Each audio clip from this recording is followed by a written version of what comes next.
Shalom semua, saya ialah Reverend Edmund Smith dan jika kamu yang tidak kenal saya lagi, saya adalah The Ex-Transgender Pastor. Sekali lagi saya ingin berkongsi dengan kamu semua soalan yang disoalkan di dalam buku saya ini yang bertajuk Wanita Itu Abangku. Untuk mereka yang ingin membeli buku ini belum berada di dalam pasaran lagi. Tetapi edisi dalam bahasa Inggris memang sudah lama di pasaran. So, sekali lagi, pagi ini Pastor ingin membaca soalan yang disoalkan oleh pendengar-pendengar, pengikut-pengikut Pastor Edmund, ya. Okey. Di dalam buku ini ada section yang bertajuk pertanyaan yang sering diajukan. So, Pastor mengumpulkan soalan-soalan tersebut dan bagi setiap soalan, Pastor memberi jawapan Pastor. Okay, soalan untuk hari ini. Kamu hidup sebagai homoseksual sebelum ini. Mengapa kamu berhenti daripada cara hidup itu? Jawapan Pastor, ya.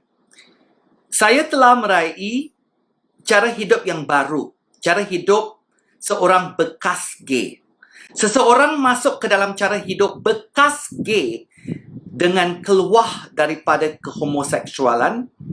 Ia adalah perjalanan yang benar, yang tersedia kepada semua orang yang menginginkan dia. Jikalau kamu ingin keluar daripada kehidupan LGBTQ, memang kehidupan bekas LGBTQ memang suatu kehidupan yang memang ada, yang kamu boleh memilih. Soalan seterusnya, ya. Bolehkah kamu jelaskan cara hidup bekas gay? Ataupun bekas lesbian, bekas LGBTQ. Okay? Jawapan saya. Tidak ramai orang yang pernah mendengar pilihan ini. Kebanyakan orang berfikir hanya cara hidup gay atau cara hidup heteroseksual ataupun LGBTQ. Itulah dua pilihan sahaja. Tapi itu tidak benar.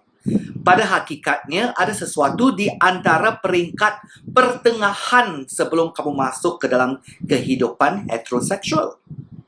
Menjadi bekas gay ataupun bekas LGBTQ adalah satu perjalanan daripada 3 musim yang perlu kamu alami sebelum kamu berjaya menjalani hidup heteroseksual. Inilah yang pernah dialami oleh setiap orang yang hancur secara seksual sebelum pulih sepenuhnya. Apakah tu hancur? Perkataan hancur ini bukan perkataan yang tak baik. Okay? Di dalam perjalanan pemulihan ini, seseorang LGBTQ yang kata, saya ingin tukar, saya ingin menjadi orang yang baru, dia perlu menyerahkan diri dia kepada Tuhan Yesus, supaya Tuhan Yesus dapat hancurkan seksualitinya yang bukan daripada syurga, tukar menjadi seksualiti yang baru, yang redeem. Okay, soalan yang terakhir untuk hari ini, untuk video ini, ya. Apa itukah kehancuran seksual? Di dalam bahasa Inggeris kita gunakan phrase sexually broken. Yang dalam bahasa Inggeris kita gunakan perkataan ini, ya, sexually different, untuk mereka yang belum sedia ataupun tidak mahu bertukar. Sexually different. Di tengah pula sexually broken, orang yang berkata kepada Tuhan, hancurkan seksualiti aku supaya menjadi seksualiti yang baru. Dan kamu pernah dengarkan tanah liat mesti dihancurkan supaya Tuhan boleh menumbuhkan suatu pot yang indah, yang cantik. Okay? Sebelum pot itu boleh direka oleh tangan Tuhan, yang apa tu, the mud, the lumpur tu mesti dihancurkan dulu. So perkataan kehancuran ini bukan perkataan yang tidak baik. So, sexually different, sexually broken, yang akhir sekali di mana pastor berada sekarang, sexually redeemed, dah dibebaskan. Tapi untuk dibebaskan, kita mesti dihancurkan dulu. Dan Tuhan mempunyai kuasa. Dan dengan kasihnya dia akan hancurkan seksualiti. Siapa-siapa yang merendahkan diri berkata, Tuhan hancurkan seksualitiku untuk menjadikan seksualiti yang baru. Mereka yang digelarkan sexually different, mereka tidak akan merendahkan diri. Mereka fikir mereka Tuhan. Mereka fikir mereka tahu lebih, mereka lebih bijak daripada Tuhan. Tapi kita respectkan mereka. Itu kehendak mereka. Dalam ministry pastor, kita bekerja dengan mereka yang berkata, saya ingin seksualitiku dihancurkan. Mereka akan menjadi sexually redeemed seperti pastor hari ini. Yang siapa yang tidak tahu cerita pastor, pastor dibebaskan semasa pastor 24 tahun selepas berputus dengan perhubungan boyfriend yang terakhir. Pastor mula buat perhubungan seksual dengan lelaki semasa pastor umur 13 tahun. Pastor kenal bahawa pastor seorang transgender semasa pastor 4 tahun. So, keseluruhannya 20 tahun pastor berada dalam kehidupan berlayanan sexually different. 20 tahun sebelum pastor menyerahkan diri kepada Tuhan untuk menjadi seorang sexually broken. Okay. Soalan yang terakhir itu tadi, saya telah baca soalan. Sekali lagi saya baca soalan itu. Apa itukah kehancuran seksual? Kejawapan pastor ya, sebelum pastor tutup dan akhirkan video ini.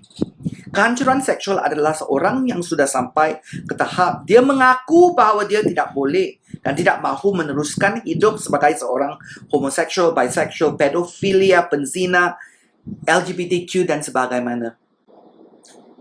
Ataupun apa-apa bentuk cara hidup seksual yang melencong. Sama seperti seseorang mempunyai hak untuk menjadi seorang Kristian, Muslim atau menganuti agama Buddha, begitu juga hak seseorang itu menjadi kehancuran seksual. Hak kamu untuk menjadi sexually broken. Jangan biarkan orang lain kata, kamu ngapa kamu nak tukar jadi bekas LGBTQ? Itu hak kamu. Ya?